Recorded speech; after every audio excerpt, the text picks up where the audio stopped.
Welcome to another episode of LGBT Alliance podcast. I'm Joss, and I'm here with Sylvia and Gary from Flash and Green. And we're really excited to have a discussion with Gary today and talk about his Substack. And we're going to start by talking about how Gary made the decision to be public and to start the Substack. Thanks for having me here. So I started writing my Substack a couple of years ago when the Parental Rights Act came out in Florida. And initially Disney, I worked for Disney and at Magic Kingdom. And Bob Chapek was the boss at that time. And he made a statement, which I was fine with. He was kind of diplomatic, which I think a guy in charge should be. And then people complained, the angry voices came out and the trans rights activists and all the LGBTQIA plus people complained, and they called it the Don't Say Gay bill, which I thought was really, you know, hypocritical because they never say the word gay. So that made me angry, and also because that's not what the bill was about. And it just kept escalating, and it just bothered me so much that I felt like I had to write something about it, and I had to publicly say something about it, um, just because I couldn't live with myself if I didn't. So that's how I started, basically. Have you had any pushback? Have you had any issues with your employer about that? No, I mean, I purposely sent it. I had it all written and ready to go, and I sent it out like on Friday afternoon, right after I left work. So then the weekend was kind of like crazy, and it was all over Twitter, and my friends were calling me and stuff, and then people from work contacted me, and I got a lot of support anonymously from people at work and from even from people in California, who said they felt the same way. And there was a lot of, angry people who were saying that I was paid by the Republicans, which is so hysterical. Um, and, people making fun of me and shaming me for my job. Oh, he just probably put stuff on shelves. What does he know? Um, stuff like that. And it was on Fox News, and I was getting calls from Fox News and from um, other people who wanted me to do shows, and I didn't accept any of them. I turned them all down. They even like contacted my mom. Like they found my mom's phone number and called her. They were trying to get a hold of me. They wanted me to be on these news shows, but I was like, I'm not going to be used that way. I said what I wanted to say, and I wanted Disney to respond.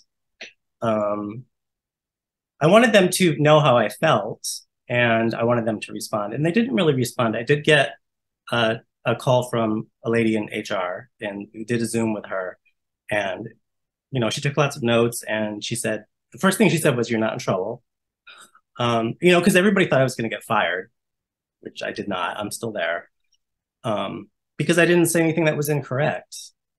I just told the truth, and that is I mean, it's a very, very long piece. Substack tells you how long it takes to read, and it says half hour. And some people said it was too long, but I mean, there was so much to cover. So it was very thorough. And I asked Disney questions, or, asked people at whoever's in charge at Disney some questions, and nobody has answered any of those questions. They're still out there, those questions. Like, I still want to know what the plus stands for in LGBTQIA plus. Nobody seems to know.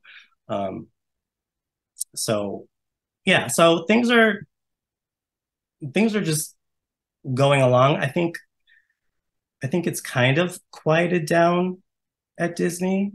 Um, but every now and then something pops up. So, I just go along and monitor the situation and wait and see, because I Yeah, like my job. That's the thing. I like my job. it's to me it's untenable that we've arrived at a time where we have to be worried about our employment for Yeah. just saying something that is like pulled from the ether as no longer something you can discuss or talk about. and that's one of the things we've also had a number of podcasts about is like the gray area and purity. I mean, like purity politics in the sense of like, why can't we have discussions about these things? Why can't we just say, like, point out, like, what is the plus? How did we get to be like everything is queer all the time, everywhere? And what if we're not comfortable with that? And why is it okay for the people who are comfortable with that to be front and center and to tell us that we need to get out and shut up and we're not welcome in our own community? Like all of those things, why can't we just discuss those things? Like, how did we get here and why can't we have a discussion? That's the thing at Disney too, because everywhere you go, they have signs that say everyone belongs. And every time I see it, I'm like, because I don't feel like I belong, because you're telling me I don't belong, because you're telling me, essentially, you're telling me that I'm not allowed to be gay. Yeah. Because because in order to be gay, you have to acknowledge that sex exists. Because gay is same-sex attracted. So if you are denying that sex exists, then you're saying that I can't be gay. And whenever I see those signs that say we accept everyone no matter what, my immediate thought is no matter what. Yeah. Well, I have some lines that I like to draw where I'm not going to accept a behavior. So Yeah. I'll be a decent person and, and accept people for who they are, but I don't have to necessarily put up with what you're giving me if what you're giving me is inappropriate or violent or disrespectful, or you know what I mean? I thought of that when I went to visit a friend in Seattle recently, and we were hanging out with her friends, and they were talking, and I overheard her say, "It's very accepting here." Like she was talking about Seattle in general, and I was thinking about that because you hear people say that it's very accepting here. Like, what does that mean? You accept anything? like, like everything? You have no boundaries at all? Like, it's nice to be accepting, but I want to know what you really mean by that. Like, Right. there's got to be some there's got to be some guidelines, I think. And so this goes to your Substack part that was possibly my favorite part. It's hard to choose because there are a lot of great parts where you talk about the difference between tolerance and acceptance, and how in the 90s and 80s, that it was about gay rights advocates were advocating for tolerance. Like, just let us be. You don't have to accept our lifestyle. You don't have to accept that, marriage is also between a man and a man or a woman and a woman, but you have to tolerate that people are going to do this. And you have to tolerate that we work next to you and that we teach children. We don't teach them about how to have sex and, what it, preferences and passing around dildos or whatever the hell they're teaching these kids these days. Just really basic stuff. And it's like the line has shifted to, you have to accept us and validate, and it's a different goalpost now. And celebrate. And celebrate. It's a celebration that goes on for a month. What kid does not want to be a part of that? It's a celebration. Yeah, especially when How do I get in? You see it like, okay, there was a bulletin board at work that said, they had people put up their I mean, it's boggles my mind when I see these things because their face, their name, the pronouns, of course. Like, we never would have done that back in the day. But okay, so then in a quote, like, what does pride mean to you? Which another thing that I hate. I don't care what it means to you. Pride is about being gay. But what does pride mean to you? So, this girl said, I'm still trying to find where I fit in the LGBTQIA plus community. So that's not somebody struggling with being same-sex attracted or whatever. That's somebody trying to find a way in. She wants to desperately be in that group because look at them, they're having so much fun. And we all get our own gang colors. Yes. And if you're straight, the straight flag is white and gray stripes. Who the hell wants that? Right. Yeah. Or a straight alley with the A with the rainbow colors in it. It is just, boy, that's, yeah. It's the being special and being part of this thing, and it is a month long. It used to be a fun time, it was a couple of days, and then it was a week, and then now it's a month, and it was a party, and it was celebration, and it was fun, but now it's just something else, and it's so commercial, and it feels kind of dirty. And it's not even about homosexuality or same-sex attraction anymore. It's about Yeah. everything else. And you're not even allowed to talk about being a homosexual, being exclusively same-sex oriented, because that's transphobic. That's um, you're a heretic, you're a bigot. And you Yeah. used to be you were a sinner, so shut up. And now it's like, no, you're transphobic, shut up. Like cis gay is a slur. So you want me to feel bad about being born male and continuing to be male? Why? Yeah. Yeah, and it's all homophobic. Yeah. What it comes down to is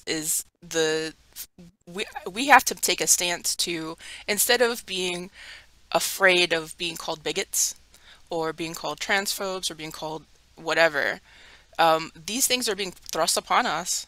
Are It's homophobia. It's like very, very basic homophobia. And I think we need to be actively calling that out when we Yes. see it, when we engage with it, when people come at us, instead of like just turn it, just flip it. That's homophobic. And don't expect to break my boundary. My boundary is what it is. Like, who are you to tell me what my boundary should be? I even say, why are you being biophobic when people say you're transphobic? I like that. I Yeah. like that. I'm adopting that.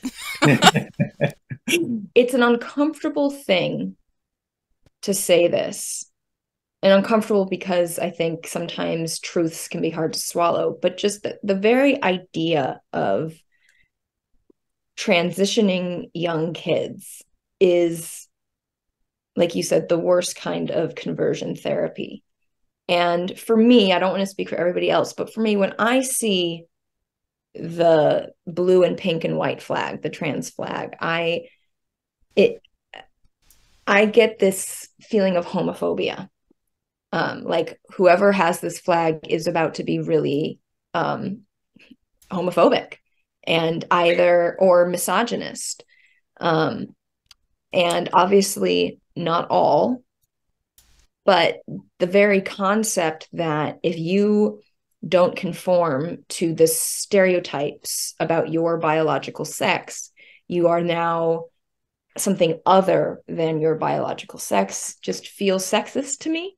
And then to take it a step further and say, um, a penis is the same thing as a vagina, and if you don't date a woman with a penis, you're a bigot. I've literally lost friends over that conversation, friends who consider themselves progressive. And I just feel like I'm living in an upside down world where it's like, Would they straight friends or lesbian friends or both? one was maybe bi-curious. They probably both are bi-curious, maybe, but straight Yeah. for all intents and Yeah. purposes, straight. That's the thing that is upsetting to me because I've lost friends too. Um, is that people that you've known for decades and that they were homophobic back in the day, and if you watch any, like, I grew up in the 80s, so watch any movie from the 80s, like the teenagers are fag this and queer that, um, and that's just the world we lived in, and then they became tolerant, or they became accepting, or they came around, and now they're like so proud of themselves that they're so they have gay friends and everything. And now then when I tell them this stuff and how this is homophobic, I get the backlash, like I'm being mean. No, I'm telling you what's happening. I know better than you. Trust me. And Right. and that somebody said, that nice lady at the library who just wants to use they them pronouns. And what's the big deal with that? And yeah, I have a problem with that. She's talking to your kids like that. That's not good. That leads to nothing good. Yeah, it leads to nothing good. And a point about the tolerance of the 80s and 90s was not that we were demanding it, even. We were asking for it. We were saying, you know, we just want you to see us as regular, normal people. Could you tolerate us? Like, it was not a demand that I was leveling for sure, because I think we're of the same generation, Gary, and it was very clear. So that struck me too when I was reading your Substack. Like, yeah, we were asking for people to tolerate us just being part of the community. We're just normal people. It's cool. And now we've gotten to this whole thing that is like flipped upside down in such a way that, like the don't say gay, that really bothered me as well, because this wasn't about gay, and the conversion therapy bills that we see now, they bother me as well, because they didn't have any problem with conversion therapy when it was on explicitly on gay, lesbian people, same-sex attracted people. But now we have these conversion therapy bills, anti-conversion therapy bills coming through, and it's really about affirmation and this affirmation push. So it's hard to talk about from our perspective, where we obviously are against conversion therapy, but see the affirmation only as conversion therapy of same-sex oriented people. Because it's not really affirmation. What it is confirmation. Mm. If you, and you have to sometimes like try to break it down really slow to people and say, you know, little kid is confused. A girl thinks she's a boy. And immediately the adults say, yes, you're a boy. And they call her by a boy's name, and they use he, him. And then what do? They bring her to the hospital. That's very serious, a very serious building with people in coats and doctors. And this is something that stays with you as a kid. Like, this is real stuff. So you're confirming it. And that goes on for who knows how long. I mean, A lifetime. yeah, because you know, your teachers are confirming it and again celebrating it. Like, isn't it great? Everybody's so happy. Some parents are making videos and putting on TikTok about it. So at what point is a kid supposed to realize, maybe I made a mistake? It becomes a point where they're going to be too embarrassed to say they might have made a mistake. Or, you know, do they have anybody they can talk to about that? No, because all these groups that they can call or talk to are all LGBTQIA plus. They're going to go along with, you're really a boy. And they're set up to do that. When we were looking at the things that are offered locally, for lesbian, gay, bi people from places like the center or whatever, there aren't. There really aren't. They do have, like in Orlando, they have the Owls. What is it? Older, Wiser Learning or something group, which probably still is centered around the LGBT people, but I don't know that one. I have to write that down. yeah, it's been, they've had it forever, for as long as I can remember. They've always had that group that met at the center, and it seems like they still do have that one. But then there's this big shift towards kids and Q chat and Q spaces and whatever, and so it really is like these kids may be going there proto-gay, like potentially, you know, questioning their sexuality, and now they're in this queer space. And the thing is, these groups started as gay groups, like P-Flag and Trevor Space, yeah, and Glisten, and even the Gay Straight Alliances used to be GSL, Gay Straight, or GSA, Gay Straight Alliance. Now they're Gender and Sexuality Alliances. They did that trickery with the letters. yeah. So they've stolen all our things and replaced them with this stuff.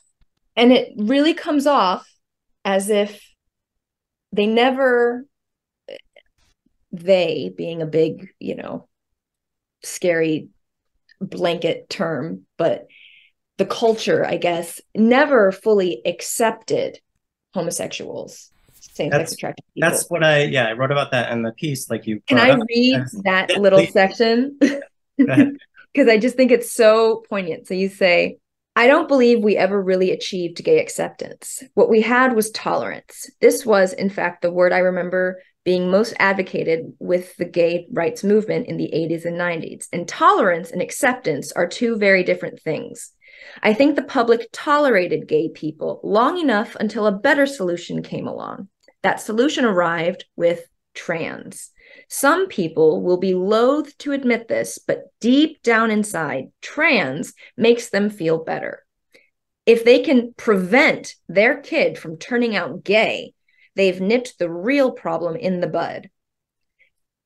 And I feel like that applies both to parents and the overarching culture, but also with homosexuals ourselves who have internalized a self-hatred for ourselves being gay and think, well, maybe I'm not really gay. Maybe I'm this other thing that's a medical condition where I'll go to the hospital, they'll give me hormones, I'll change, and I'll fit in a lot better. I'll get to be really close to being normal rather than some queer, you know? Yeah. Because it never goes away. Right. People think that you come out and, none of us are celebrities. We don't have like a magazine cover and we come out and everybody's like, yay. I mean, you come out every time you meet somebody new.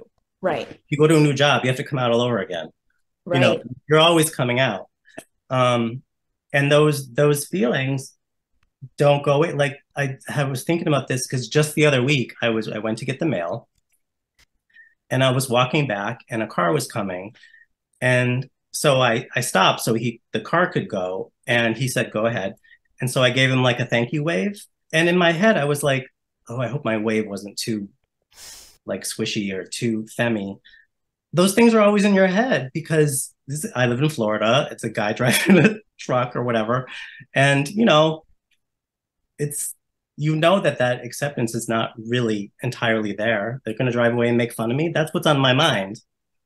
Literally just today, I was helping my girlfriend load something into her car in a Target parking lot, and I gave her a kiss on the lips, and then I hear and I turn around and there's a truck of some teenagers and a guy, and I'm just like, oh god dang, Yeah. And thankfully, worse things could happen, but it's like just a simple, like, good job, babe, we got the TV in the car, mwah. Like, to just have that open display of affection gets such a visceral reaction. Now I can look at that person and be like, wow, you're really dumb. Like, what, but for a teenager, for a kid to see that sort of interaction happen constantly, it's impossible not to let it affect you. Yeah. And the flip side of that is even for a youth, right? Like, it's hard for a youth to see that, but it's also living the experience of it. I've been in a relationship for 22 years, and my girlfriend is very anti-PDA. She has always been very anti-PDA. She is also a teacher. So we never, we try to steer away from where she would teach locally. Fortunately, she's online now. So but nevertheless, like, PDA was always a hard and fast no for her, even like the simplest thing. So you have this whole facet of a normal relationship that's sort of cut out because you're worried about the stigma that is always attached to that. And that's messed up. It's 2023, and it's messed up that we still have these experiences in real time of the generalized homophobia that exists around us, that we have to live with that. And now we get a different kind of homophobia that's telling us to break our boundaries, that sexuality is not about sex, it's about gender, and let's streamline our potentially gay, lesbian, bi, and even heterosexual kids into trans identity because they're getting it from all around. TV, gaming, there's really no source where they aren't being inundated with this messaging about, if you're questioning. Even the freaking bathroom symbols, it still cracks me up that the bathrooms, the men have the basic stick figure and then the girl have the triangle shape, and I'm just like, what outfit is that? What woman wears a dress, and what does it look like that? Or like, even I saw one, it was a man. You don't wear a petticoat around town? No, and like, I've seen the joke, like, secretly actually it's a superhero cape. I'm like, okay, well, that makes a little more sense, but it's just very minute things that we pick up on. And if I was an alien and I came, I'd like, well, I look more like the stick figure ones. That's probably the one I should go into, you know?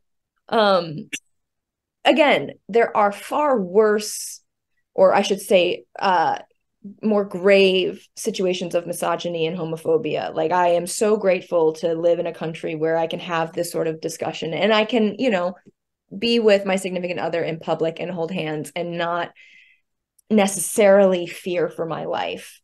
I say necessarily because I just don't go to the places where I would fear for my life. But it's not like the government is going to execute me for being homosexual, knock on wood. So that said, we cannot deny that I'm trying to think of a way to call these, I don't want to say microaggressions because it feels. I wrote another piece called Unplumbed Homophobia. That's what I call it. Unplumbed. Unplumbed, Okay. yeah, because it's like we thought we got it all out, but there's more there under the surface. It never really left entirely.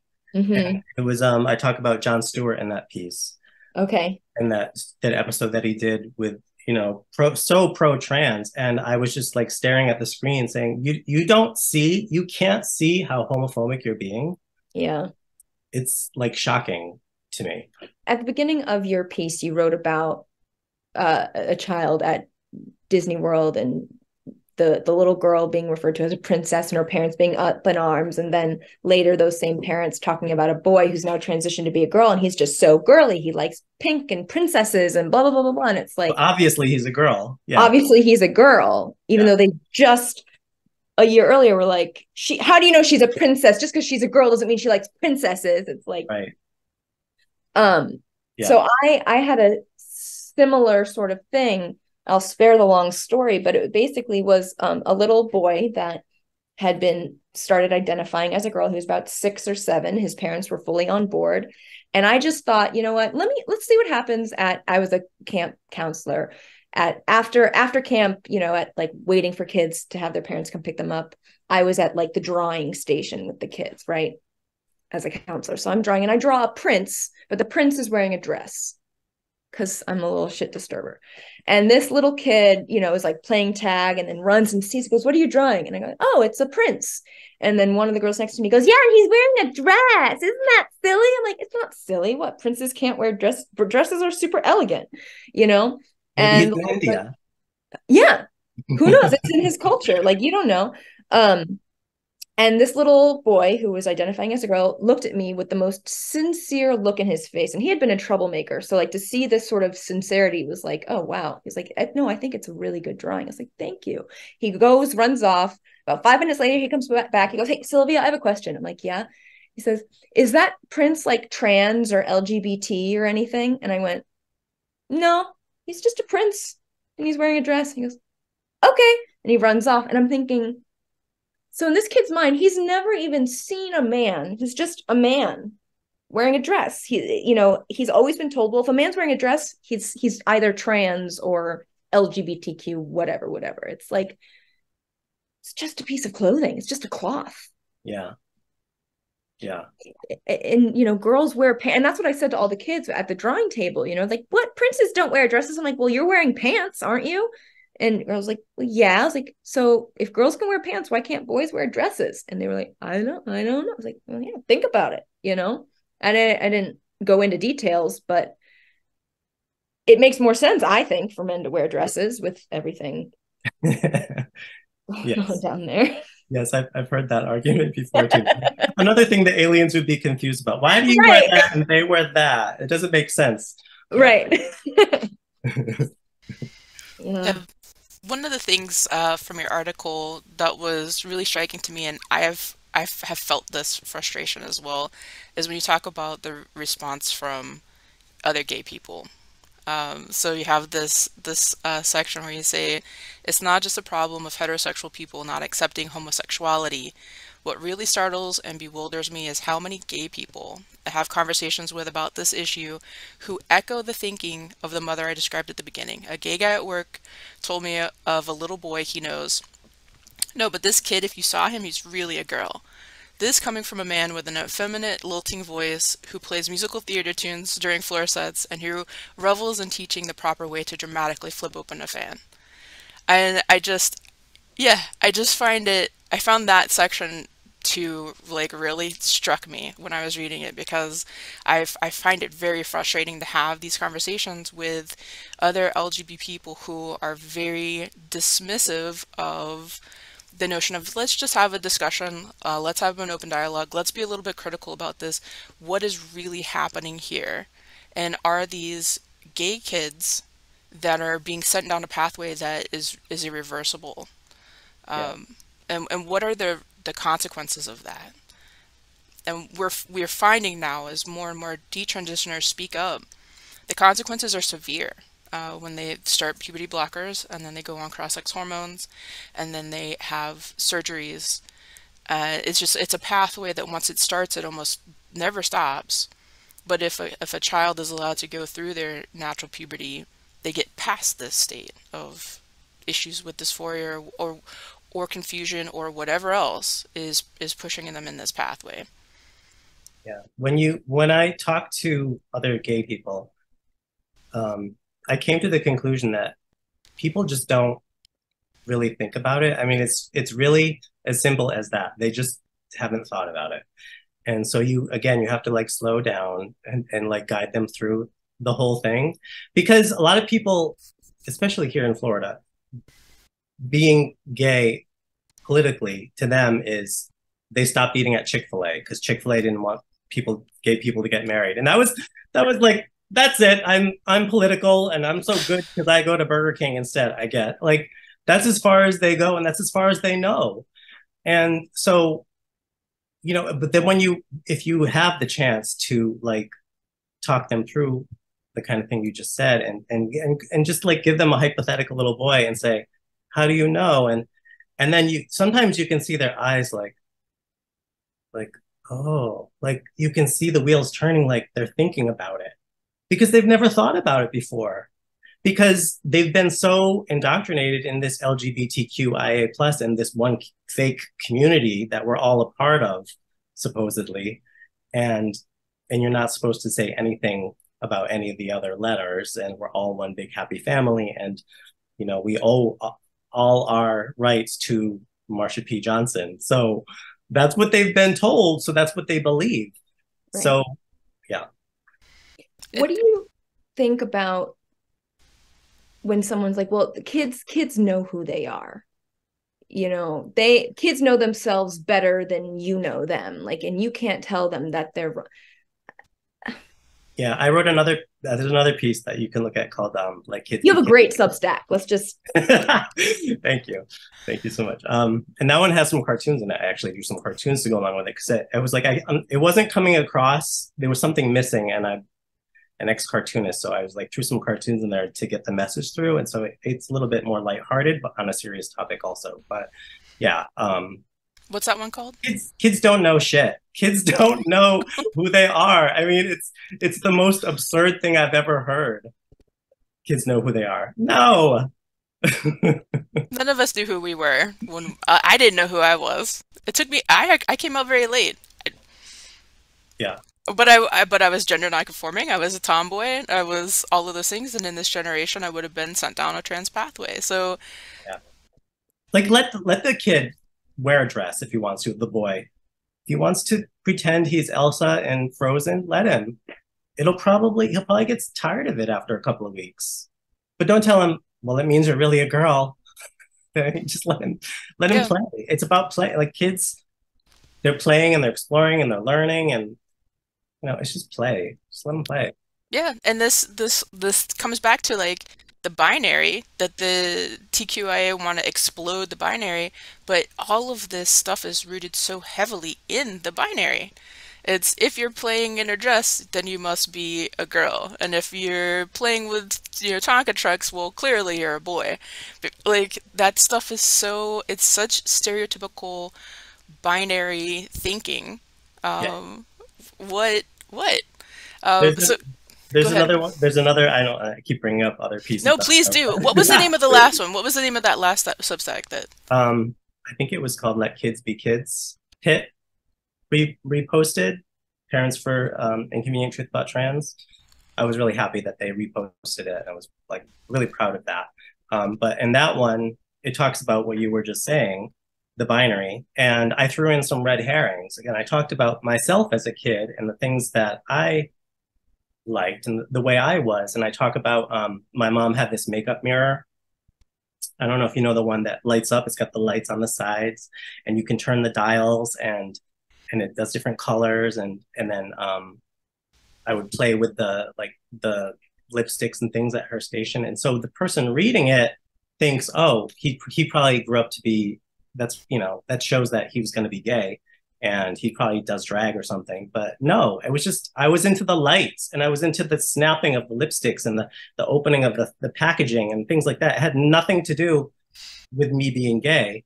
And if you saw a little boy doing that today, what would people think? Oh, he wants to be a girl. It used to be when I was a kid, there were so many things that you couldn't do because people might think you're a girl. You're acting girly, so that means you're gay. And now it's turned into he's acting girly, he's a girl. It's just bizarre. And Yes. they turned that into what they think is a positive, but it's even worse. Yeah, it's new school homophobia. It is yeah, it's crazy. And I like how from that section it continues to ask questions that you want to ask people who believe that children are trans, based on their gender nonconforming behavior. So how do you feel about effeminate gay men?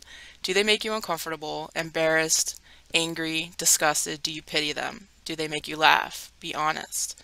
Now, how do you think those effeminate gay men behaved as children or teenagers?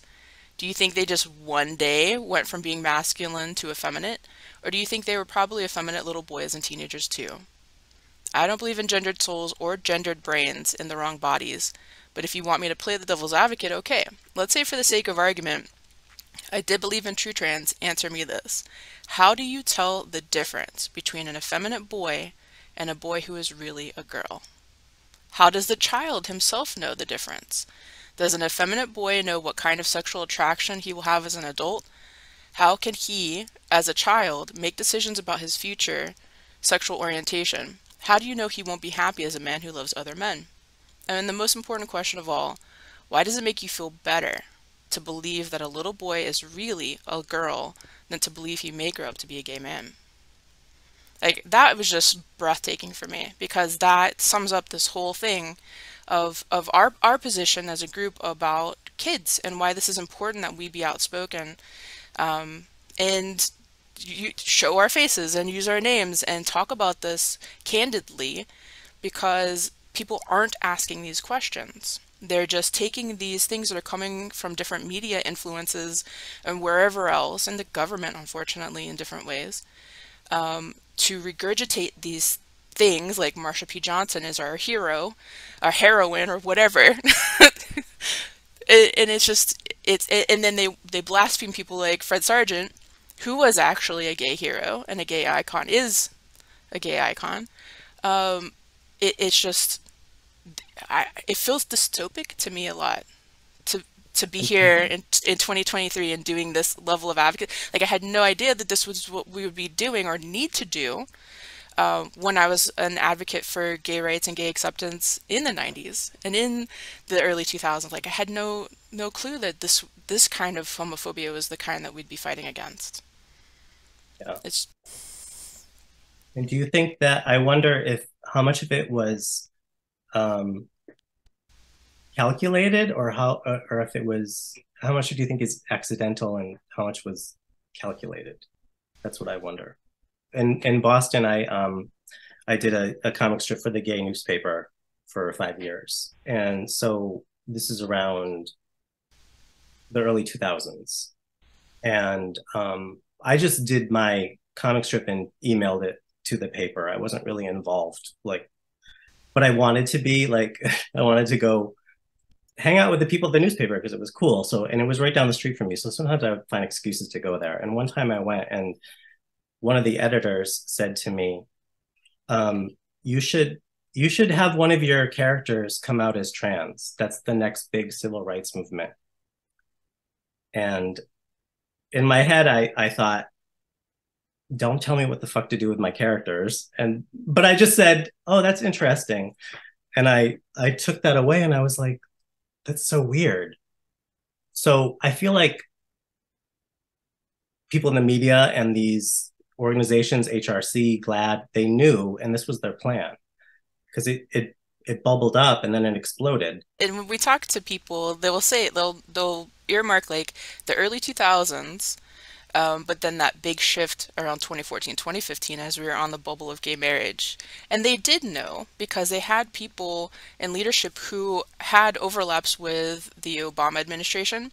And I think they absolutely knew that gay marriage was going to become a reality. And then what did they have to fundraise on?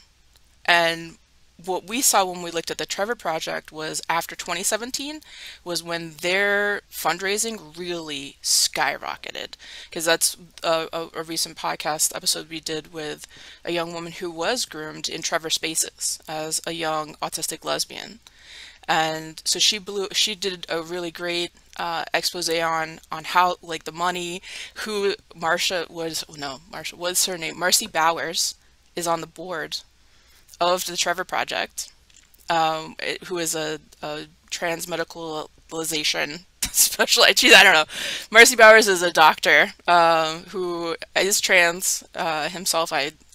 Right? Like, yeah. Yeah, And a woman that did the surgery on Jazz Jennings. Yeah. As a minor. On the board of Trevor Project. But anyway, after 2017, their financials just skyrocket. And so that shift is away from LGB. The shift is to TQIA, and now they have all these resources, have a new fundraising potential because they can't fundraise on gay marriage anymore because it's passed. Right.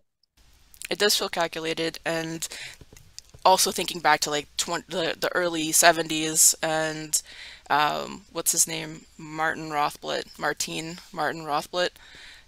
started pushing to codify laws around this even back then, and push this narrative. So this is like that stealth project that's been always kind of like in the background. Helen Joyce writes really brilliantly about this in her book Trans, about the clandestine nature of a lot of the stuff just slipping under, and the attachment of TQIA to LGB, and it's just yeah. So I do think some of it's accidental, some of it's just like old school homophobia in a new package, but there's quite a bit of it that I think is really well planned out.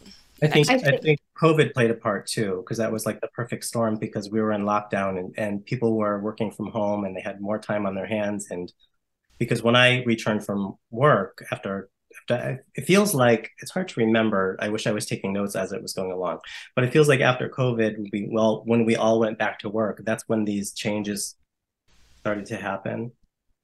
Like they changed the dress code at work, and when I say changed it, they obliterated it. And so now I can go into the men's room and there's a guy in a dress, and they did away with all these things that were part of history of Disney. You had to have a certain Disney look, and the Disney look is gone. It happened one day, and then the next day I went to work and it seemed like every guy had nail polish on because the guys could wear nail polish. And I was like, were we all waiting to wear nail polish? What is this about? Like I remember hard candy in the 90s. I worked in Macy's and like we already did this, guys. It's not a big deal. But yeah, that's when these changes really started and the voices got louder. I feel like after COVID. I think the perfect storm is the great way to put it. I feel like it's where we are currently with the transgender movement, transgender rights is just kind of the natural conclusion of all of these factors. And I think about, how the lesbian community was really assaulted by these straight men that fancied themselves lesbians, and like the transsexual menaces who directly appropriated that from the lesbian menaces with the women's rights movement. So You have straight men that are trying to infiltrate lesbian spaces. You have rich people who want to make this agenda happen, like Martine Roth, whatever. And then you have the fans of homophobia fanning the flames and making it grow. And now you have people of all sexual orientations, of all ages, transitioning. You have COVID, where people are alone and can have this wonderful, like, 2 years in lockdown, or 2.5, however long it was, where it's, you started off a man and then you come out a woman. You got to do all the awkward transitioning alone in your home. So it's a lot safer to do it that way. Yeah, it's, and then, big pharma or the insurance agencies all make bank from these permanent medical permanent, what am I looking for? Ongoing for the rest of your life. Right. You're a patient for life.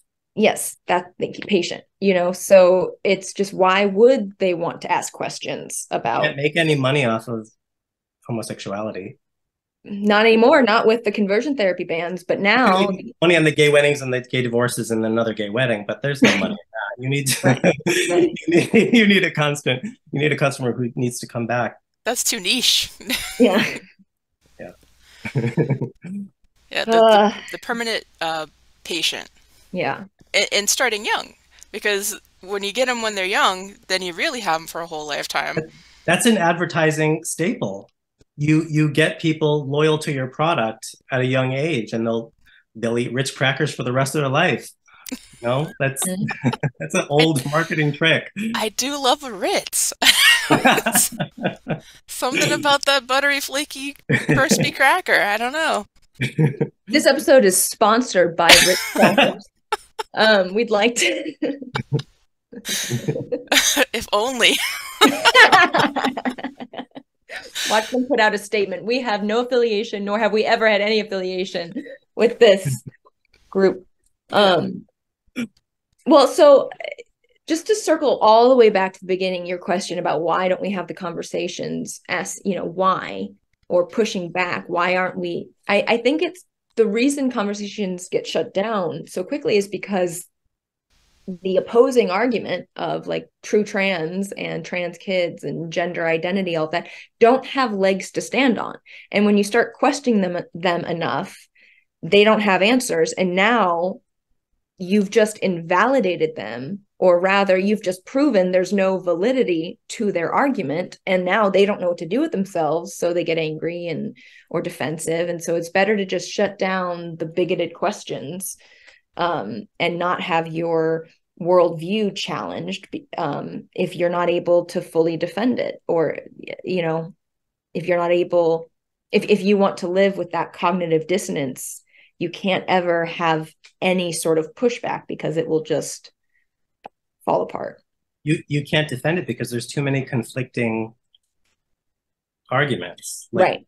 You say gender is fluid and changes throughout your life, but then you have to affirm a child, that you have to affirm their gender at a young age, because that's what they really are, and they know who they are. So those things don't even, right from there, it doesn't make any sense. Right.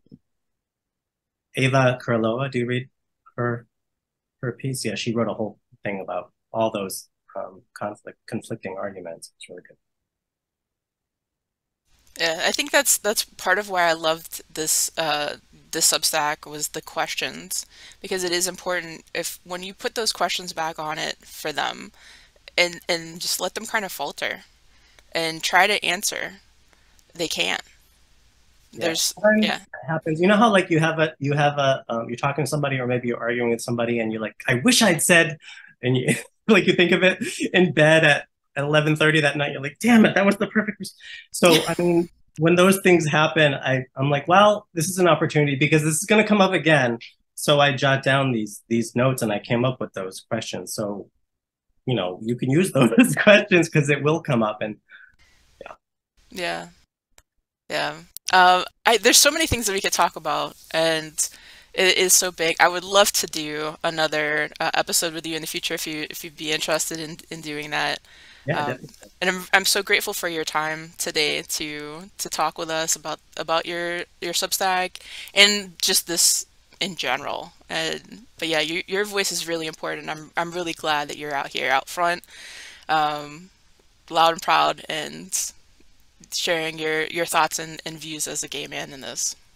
Thank you so much. Thank you so much. I appreciate it, and I'm just grateful that the LGBT Alliance exists. I'm grateful that we have such a great team and we have so many people that are coming out and speaking out and being a part of all of this. So thank you everybody. Thank you for watching, and we'll see you on the next one. Thank you. Bye. Thank you.